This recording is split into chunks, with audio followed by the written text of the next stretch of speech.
Hi, you're on the Reddit Confessions channel. The car rolled into the driveway at exactly 6:43 p.m. I know because I looked at the clock the moment I heard the garage door rumble. But I didn't go downstairs. I stayed on the couch, holding the phone like it was made of poison. My hands were cold. My ears were ringing. And my wife had no idea that her car's Bluetooth had just ruined our entire life. She thought the call had ended. It hadn't. It stayed connected. Long enough for me to hear things I will never, ever unhear. God, I hate lying to him, she had said, her voice sweet, familiar, and now permanently contaminated. And then the man laughed. Whoever he was, he laughed like they had done this 100 times before. There was no guilt in that sound. Just comfort, intimacy, ease. Like the two of them were driving home from a weekend getaway, one where I didn't exist. I told you, he said, still laughing. He wouldn't suspect a thing. He probably thinks you're picking up lavender candles. Lavender candles. I had just lit one. The one she had picked up last week. I felt my chest tighten in a way I didn't think was physically possible. My throat locked. I couldn't swallow. I couldn't scream. I just sat there, silently listening as my wife of 11 years leaned in and whispered, "You make me feel like I actually matter. Like I'm alive again." I know what some of you are thinking. Maybe it was a misunderstanding. Maybe she was just venting. Maybe this guy is her therapist or something. No. No therapist touches you in the way I heard her ask for. No therapist says, "Want to pull over?" while chuckling like he's still tasting her lipstick. She thought the call ended when she hit that red button. She didn't realize the car's Bluetooth had kept it alive. Her phone didn't disconnect right away. It kept transmitting, quietly, invisibly, while she packed away the truth into the back seat. And I listened, frozen, while the woman I made vows with made new ones with someone else. She had just told me 2 hours earlier, "I'll be a bit late, traffic's crazy." I even texted back a little heart emoji. I thought I was being sweet. She was laughing at me with another man. In my car. And the worst part? She sounded happy. When she finally stepped through the door, I was still sitting there with my phone in my hand like it was made of glass. Marla looked radiant, like she'd stepped out of a magazine instead of a car filled with betrayal. Her scarf was loosely tied. Her cheeks were slightly flushed from the cool air, and she carried 2 brown paper grocery bags like everything was perfectly normal. "Hey, babe," she said, breezing past me without a second glance. They were out of almond milk, but I grabbed oat. "Hope that's okay." Oat milk. The absurdity of it made my stomach turn. She disappeared into the kitchen, humming softly. And for a moment, I wondered if I'd hallucinated the entire call. Maybe I'd imagined the man's voice. Maybe my brain had short-circuited from stress. But then I saw it, the Bluetooth icon still glowing on my phone. The connection had only just broken 5 minutes earlier. It was real. Every word, every laugh, every pull-over. And here she was, unpacking grapes like nothing had happened. I wanted to say something. Anything. But my voice failed me. I just stood there in the hallway, staring at her as she opened the fridge and placed the oat milk inside. "Oh," she added, "I picked up that candle you like. The one with sandalwood and vanilla?" She turned, holding it like a peace offering, her eyes scanning my face. "You okay? You look pale." Pale. That's what she saw? Not rage. Not heartbreak. Just a shade change in my skin tone. I nodded like a coward. "Just a headache," I mumbled. She smiled. She actually smiled. Walked right up to me and kissed my forehead like nothing was wrong. Like I wasn't crumbling inside. Like I wasn't hearing that man's voice echo over and over in my mind. I should have screamed. I should have demanded the truth. But I didn't. Because I wasn't ready to hear her lie. Not yet. Instead, I excused myself and went to the bathroom. Locked the door. Sat on the floor. And played the voice recording again. This time, I let it finish. I forced myself to hear all of it. Her soft moans, his low groans, the sound of a seatbelt clicking as they shifted around. It wasn't just emotional. It wasn't just talking. It was everything. I stared at my own reflection in the bathroom mirror. My eyes were bloodshot, my lips trembling, and the only thing I could whisper was, "Why? Why did she need someone else to feel alive? Was I not enough? Had I ever been?" That night, she curled up beside me in bed like usual, rested her head on my chest, and I laid there wide awake, listening to the sound of her breathing, wondering how long she'd been faking everything, her love, her laugh, our life. But the next morning, I decided something. I wasn't going to confront her yet. I needed more than a voice message. I needed proof. the kind no one could deny. By morning, I had convinced myself I could play the long game. If Marla could lie so easily with a kiss and a candle, then I could fake a smile long enough to figure out who he was. I started watching her in the same house we shared. Her routines, her texts, the way she paused before answering certain questions. It's terrifying how quickly you learn to spy on someone you used to trust with your whole life. That afternoon, while she was in the shower, I went through her purse. My hands were shaking, but I forced myself to look through her receipts, her wallet, her second phone. Yes, she had a second phone. It was thin, black, no case, hidden in a zippered pouch near the bottom. The battery was low, so I only had minutes to see what I could. No password. She trusted it would stay hidden. Inside were texts from someone saved as D. That was all. Just the letter. But the messages? I almost dropped the phone again. You smelled like heaven last night. I wish I could fall asleep with you for real, not just pretend. Do you think he suspects anything yet? And the worst, a selfie. From my kitchen, with her biting her lip and her shirt half unbuttoned. Sent to him just 2 nights ago. I was upstairs when that was taken. I was home. I screenshotted everything, sent it to myself, and slipped the phone back exactly as I found it. She came out of the bathroom minutes later, towel wrapped around her head, humming something soft and melodic. I watched her move through the bedroom like nothing was different. And I told her she looked beautiful, just to see what she'd say. She smiled wide. You're sweet, she replied. I don't deserve you. She had no idea how right she was. That evening, I offered to drive her to her Pilates class. She hesitated, probably calculating how that would interfere with her real plans. But then she nodded. Sure, she said casually. Drop me off and I'll Uber home. I agreed, heart pounding. My plan wasn't fully formed yet, but I knew I had to find out where she really went when she got out of that car. So when I dropped her off, I didn't drive home. I parked across the street. Engine off. Phone camera ready. And I waited. What happened next? I still can't believe I saw it with my own eyes. 15 minutes passed. Then 20. The Pilates studio was just across the lot, big windows glowing under sterile fluorescent light. Women filtered in with gym bags and ponytails, laughing and stretching. But Marla wasn't among them. I knew it. I knew she'd lied before she even stepped out of the car. Still, watching the truth unfold in front of me was like standing in fire and daring it to burn deeper. I saw her through the windshield as she left the building's entrance and made a sharp right, heading down the side street behind the cafe. Not toward the studio. Not toward exercise or any intention of returning to me with sore muscles and a half-eaten protein bar. No, she was moving quickly, like someone slipping between lives. I grabbed my phone and followed on foot, careful to stay back far enough not to be seen, but close enough to record. It didn't take long. At the end of the block, parked under a crooked streetlight, sat a silver Mazda. The moment she reached it, the passenger door flew open, and a man stepped out. Tall, messy dark hair, maybe late 30s, wearing a hoodie and that smug kind of smile that made me want to punch glass. They embraced like it wasn't their first time. Like this was just chapter 85 of a story I'd never been allowed to read. Her face buried into his neck. His hand slid down her back, lower than I ever expected to see in public. My heart was thudding so loud I thought it might give me away. But neither of them noticed. They were too busy laughing. And then, without hesitation, they both got in the back seat. I kept the camera rolling. The windows fogged up faster than I could prepare myself for. I couldn't hear anything, but I didn't need to. Her silhouette moved in a rhythm I hadn't seen in months. It was like watching someone else wearing her body. A version of her that didn't exist in our kitchen, in our bed, in the 1,000 quiet moments we shared. She had hidden this self, this heat, this audacity, from me.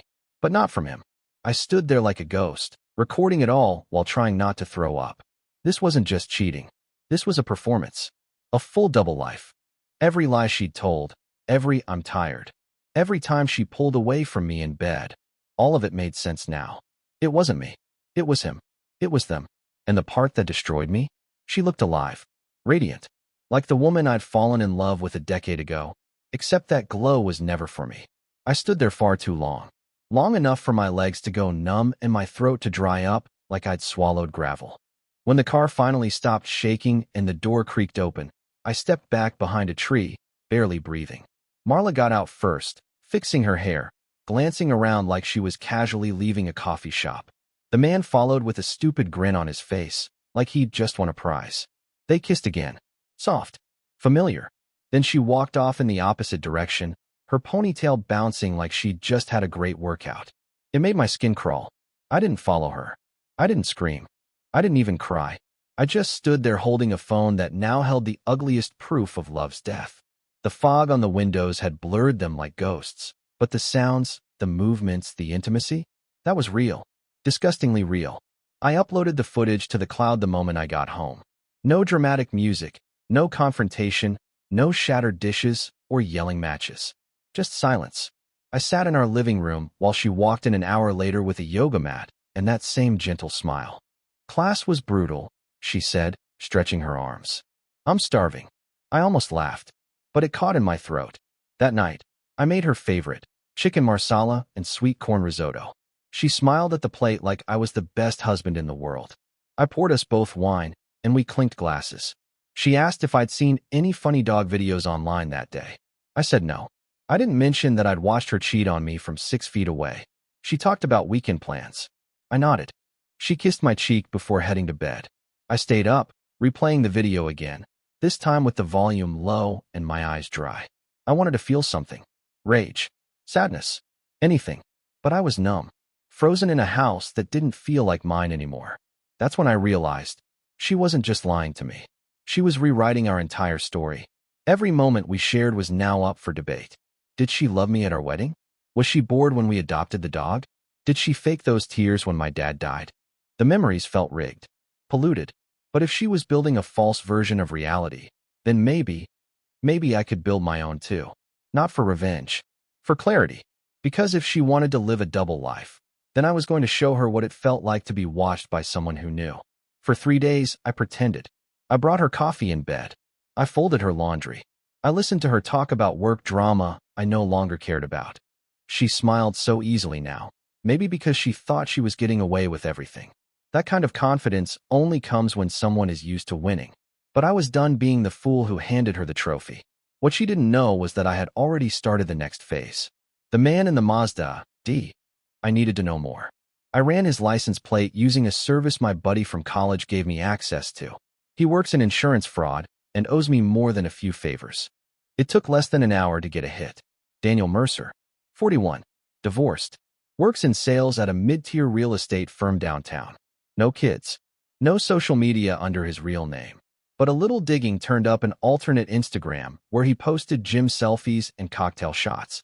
Nothing scandalous on the surface, but plenty of flirty comments from women, Marla included. She used a burner account. No profile pic. Just a name. M. That hit me harder than the video. She had built an entirely separate online identity for him. One with inside jokes, emojis, late-night replies. It wasn't just a fling.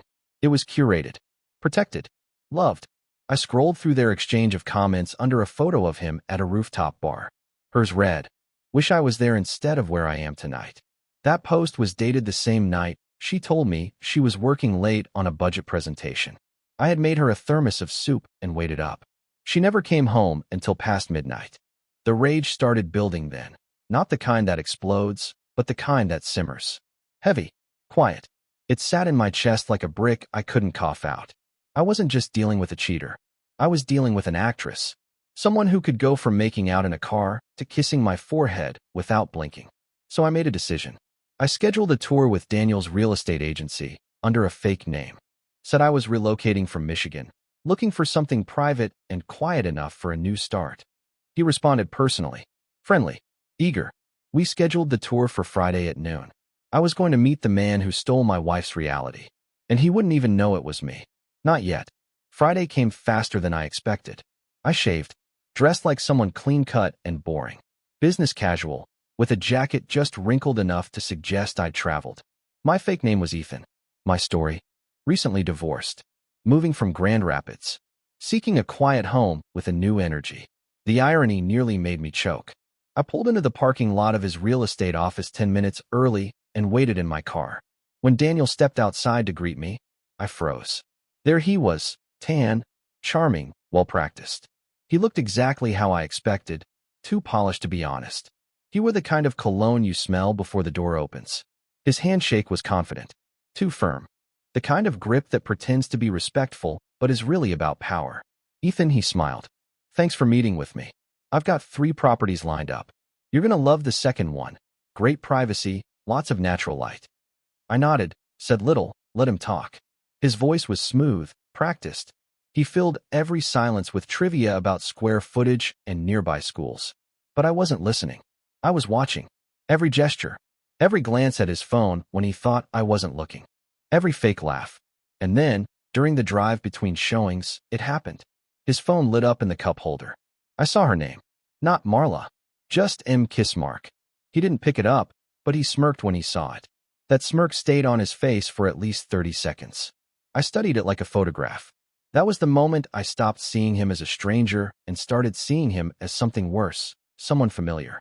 Someone who had seen my wife's body, heard her secrets, and had no idea I was inches away from him. When we got to the second house, a quiet ranch at the edge of a wooded lot, he unlocked the front door and stepped in first. I followed, slowly, letting the silence wrap around us like a noose. He opened the blinds, waved toward the fireplace, asked me if I liked the layout. I said it was perfect. He smiled. Feels like home, right? I nodded. But in my head, the answer was different. No. It felt like a crime scene. And I wasn't leaving without collecting what I came for. I never told Daniel who I really was. I didn't need to. That would have made it about him. And this was never about him. It was about me finally waking up. About realizing that the version of Marla I'd loved all those years had quietly vanished, and I'd been clinging to a memory. That day, as we stood in the living room of that quiet house in the woods, I saw something else too, a front door. An open road. A future that didn't require permission to begin. I ended the tour politely, shook his hand, and said I'd think about it. He smiled, oblivious. I watched him drive away in that same silver Mazda, and when the taillights disappeared, I didn't feel rage. I felt peace. When I got home, Marla was already there, wrapped in a robe, candles lit, pretending to be the wife she thought I still believed in. I looked at her one last time, took a mental photograph of the life we used to share, then walked into our bedroom, packed a single suitcase, and printed a note. It read, "The truth called me first." I just finally answered. I didn't leave with a dramatic exit. No slammed doors. No shouting. Just quiet resolve. I moved into a small apartment outside the city. Nothing fancy. Just mine. I started therapy. I stopped waiting for texts. I started jogging in the mornings. I even adopted a dog. Walter, a lumpy rescue who snores louder than a freight train, but has more loyalty in his fur than I ever saw in her eyes. Weeks later, I got a message from her. "Where did you go?" it said. "Can we talk?" I didn't reply. Not because I was bitter. Because I was busy rebuilding something she never could have broken, myself. And you know what's wild? I'm not angry anymore. Some losses feel like the end of the world. But sometimes, they're the beginning of the one you were always meant to live in. Thanks for watching this story on the Reddit Confessions channel. Now it's your turn. What part of this story shocked you the most? The phone call? The fake Pilates class? The real estate setup? Drop your thoughts in the comments. We read every one. And remember, sometimes, the greatest revenge is freedom.